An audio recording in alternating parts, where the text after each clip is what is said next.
அன்பு தமிழ் நெஞ்சங்களுக்கு வணக்கம். ஃபர்ஸ்ட் ஷோ நிகழ்ச்சிக்கு உங்களை அன்போடு வரவேற்கின்றேன். இன்றைய ஃபர்ஸ்ட் ஷோ நிகழ்ச்சியில தனுஷ் நடித்திருக்கின்ற இட்லி கடை திரைப்படத்தின் திரை விமர்சனத்தை தெரிந்து கொள்ள போகிறோம். வாங்க நிகழ்ச்சிக்கு போவோம்.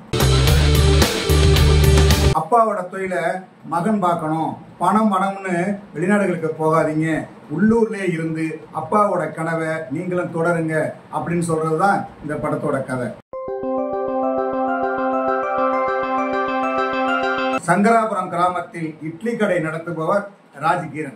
அவர் இட்லிக்கு பெரிய பேர் இருக்கும், அவ்வளவு டேஸ்டா இருக்கும். அதுக்காகவே நிறைய பேர் விரும்பி வந்து சாப்பிடுவாங்க. அதுக்காக அவர் நிறைய உழைப்பார்.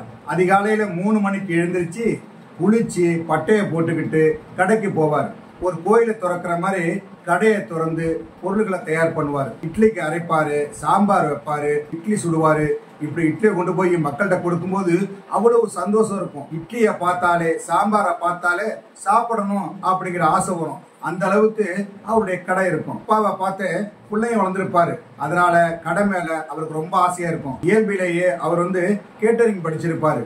அதனால அப்பா தொழிலை விரிவுபடுத்தணும், ஒரு இடத்துல இல்லாம 9 இடத்துல கடையை திறக்கணும் அப்படின்னு இறங்குவாரு. ஆனா அப்பா அதை சம்மதிக்க மாட்டாரு. நான் ஒரு இடத்துல கடை இருக்கணும், அந்த இடத்துல நான் இருக்கணும், அதுதான் இட்லிக்கு மரியாதை, சாம்பாருக்கு மரியாதை, எல்லா இடத்துலயும் நான் இருக்க முடியாது, தயவு செய்து அதை விட்டுரு அப்படின்னு சொல்லுவாரு. அதாவது கிரைண்டர்ல கூட மாவரைக்க விட மாட்டாரு. எனக்கு கைப்பக்குவம் வேணும் இல்லையா, அதுக்காக தானே அரைக்கணும் அப்படின்னு நினைக்கக்கூடியவர். அதனால அப்பா வச்சுக்கிட்டு தொழில பெருசா இறங்க முடியாது அப்படின்னு நினைக்கிற தனுஷ் சென்னைக்கு வருவாரு. அதன் பிறகு பேங்காங் போவாரு. அங்க போய் தொழில் நடத்துவாரு. அங்கேயும் இதே பிசினஸ் தான், பெரிய அளவுல பண்ணுவாரு. அதுக்கு ஓனர் சத்யராஜ். அவருக்கு மகன் அருண் விஜய், மகள் தனுஷை விரும்பும், கல்யாணம் கட்டி கொடுக்க விரும்புவாரு. அதே மாதிரி தனுஷும் திருமணத்துக்கு விரும்புவாரு, கல்யாணத்துக்கான ஏற்பாடுகளை பண்ண சொல்லியிருப்பாரு. ஆனால் காலம் அப்பாவை இறக்க வைக்குது. அதுக்காக இறுதி சடங்குக்காக ஊருக்கு வர்றாரு. வந்த இடத்துல அம்மாவும் இறந்து போனதை பார்த்துட்டு ரொம்ப அப்செட் ஆயிடுறாரு. ஊர்லயே இருக்கிறதா இல்ல வெளியூருக்கு போறதா, தான் இஷ்டப்படி வாழ்றதா இல்ல அப்பா தொழில் எடுத்து நடத்துறதா அப்படின்னு நிறைய யோசனை.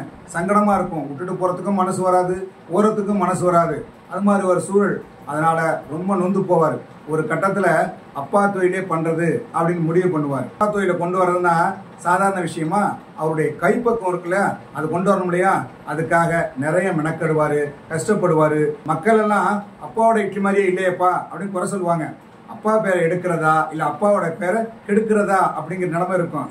இருந்தாலும் அப்பா பேரை எடுக்கிறதுக்காக நிறைய உழைப்பாரு, அந்த டேஸ்டை கொண்டு வருவாரு. இந்த நேரத்துல வில்லன் வராரு. ஒரு தங்கச்சி கல்யாணம் நின்று போயிருக்கும், தொழில் ரீதியா பின்னடைவு, அப்பாவுக்கு அவமானம், இப்படி எல்லாம் செய்யறதுனால தனுஷ் மேல பயங்கர கோபம் வரும். அதுக்காக அடிக்க போவாரு.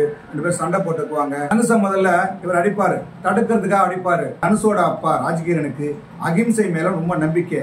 அதனால யாரு அருவா தூக்குனாலும் கெஞ்சி சமாதானப்படுத்தி அருவாவை கீழே போட வைப்பாரு. அப்படிப்பட்ட ஒரு மகன் அருவாலை தூக்க முடியுமா? அதனால வில்லனுக்கு எதிராக பெருசா போதொடுக்காம அடிய வாங்கிக்கிட்டு ஒதுங்குவாரு. ஆனா ஒதுங்க அவரு கோபம் வரும். ஏன்னா திருப்பி அடிக்க மாட்டேங்கிறானே. இருந்தாலும் தனுஷை காயப்படுத்தி கொல்லணும் அப்படின்னு நினைக்கிறாரு. இந்த திட்டம் நிறைவேறியதா, கதாநாயகன் வெற்றி பெற்றாரா, அதன் பிறகு என்ன நடக்குது அப்படிங்கறதுதான் இந்த படத்தோட மீதி கதை. இந்த படத்தில் முருகன் என்கிற பாத்திரத்தில் கதாநாயகனாக நடித்து இந்த படத்தை எழுதி இயக்கி இருக்கிறார் தனுஷ். சென்டிமெண்ட் காட்சிகளில் உருக வைக்கிறார். இந்த படத்தில் அவருக்கு 2 ஜோடிகள். ஒருவர் நித்யா மேனன், கிராமத்து பெண்ணாக நாயகனை சுத்தி வருகின்ற வேடம், அவருக்கு உதவுகின்ற வேடம், அதை சரியாக செய்திருக்கிறார்.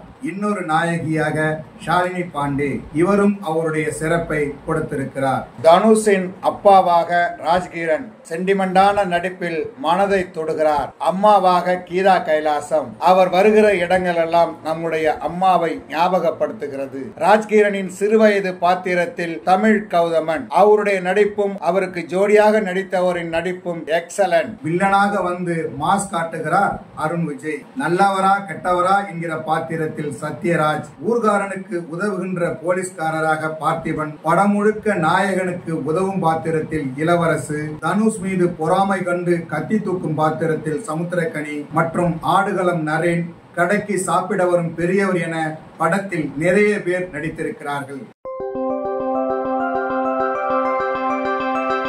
இந்த படத்திற்கு இசையமைத்திருக்கிறார் ஜி.வி. பிரகாஷ். பாடல்கள் எல்லாமே படத்தோடு இணைந்து பயணிக்கிறது. பின்னணி இசையிலும் மிரட்டி இருக்கிறார். தேனியின் அள்ளி நகரத்தின் அழகை கொண்டு வந்து நிறுத்தி இருக்கிறது கிரண் கௌசிக்கின் கேமரா. அழகான கிராமத்தில் வசிப்பது போன்ற உணர்வை ஏற்படுத்துகிறது.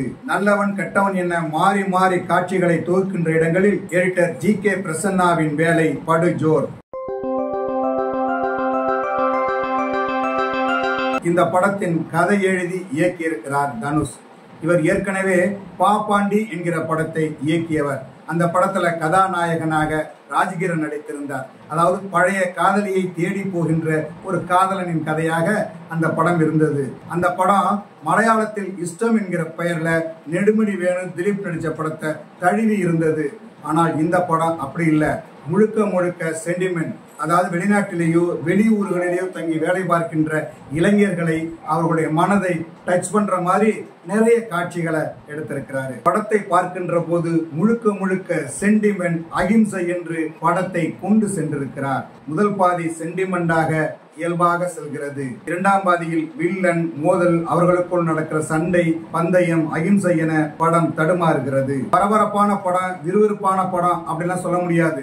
இயல்பான படம், சென்டிமெண்டான படம், அகிம்சையை போதிக்கிற படம். அதனால காட்சிகள்லாம் அடி வாங்கிக்கிட்டே இருக்கும். அப்படிதான் இருக்குது. கதையிலும் சரி, காட்சியிலும் சரி, புதுமை இல்ல. அரைச்ச மாவை தான் அரைச்சிருக்காங்க, புதுசா எதுவும் பண்ணல. சுட்ட இட்லி தான் சுட்டிருக்காங்க, அதுல பெருசா ருசி இல்ல அப்படின்னு தான் சொல்லணும். என்ன நேயர்களே, இட்லி கடை திரைப்படத்தின் திரை விமர்சனத்தை தெரிந்து கொண்டீர்களா? சரி, தமிழ் வலைக்காட்சியை தொடர்ந்து பாருங்கள். தமிழ் வலைக்காட்சியை லைக் பண்ணுங்க, ஷேர் பண்ணுங்க, கமெண்ட் பண்ணுங்க. தமிழ் வலைக்காட்சியின் புதிய அப்டேட்டுகள் உடனுக்குடன் உங்களுக்கு தெரிய வர அருகில் உள்ள பெல் பட்டனை மறக்காமல் அமக்குங்க. கலை இலக்கியம் யாவும் மக்களுக்கு.